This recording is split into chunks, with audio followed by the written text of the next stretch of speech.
Hi, I'm Charlee Atkins, and this is The Right Way with Well+Good. Today, I'm going to be showing you the right way to do a side plank. Now, a side plank exists in all types of exercise classes. We have them in yoga, we have them in Pilates, we got them in HIIT. The thing is, you got to make sure that you're doing them the right way to protect yourself from injury. Now, the goal of a side plank is to first of all work on the core, but also the arm strength. In order to hold a successful side plank, you got to make sure that you're in the right formation. Now, here are some things that tend to happen when you're doing the side plank the wrong way.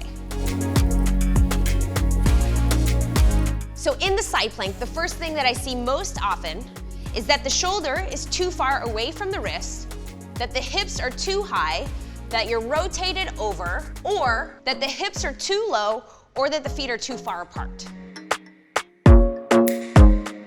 Now, the right way to do a side plank is like this. First of all, you want to make sure that the shoulder and the wrist are in line.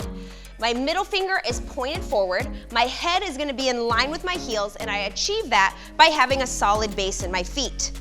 Now, you can either stack the feet or you can stagger the feet. If you stagger the feet, you want the toe and the heel to be touching. Again, maintaining shoulder over your wrists. Now, if holding yourself up in this position is too challenging, you can always drop the bottom knee. It's better to drop the bottom knee instead of losing proper alignment. Now, talking about proper alignment in the position. Now, if we're in our side plank, shoulder is over the wrist, chest is facing the side wall. You want to ensure that the hips are not too low or not too high, so you hold them right in the center by engaging the core and the glutes to lift the hips up. Now, there's a few different ways to make sure that the feet are correct. If the feet are stacked or if they're staggered, you want to always make sure that the foot is flexed, meaning the toe is pulled in towards the shin.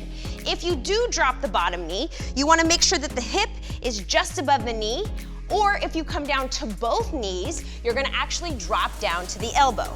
So if you're on both knees, you want to make sure that the shoulders are in line with the hips, which means you have to activate the hips to press the pelvis forward.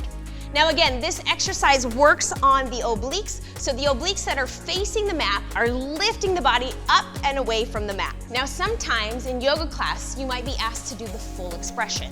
Same principles are applied. You want to make sure that the shoulder is in line with the wrist, that there's a straight line from your head to your heels. This time, the other arm is going to reach up. Make sure that the fingertips are in line with each other. And if you have the strength and stability, you can lift that top leg up.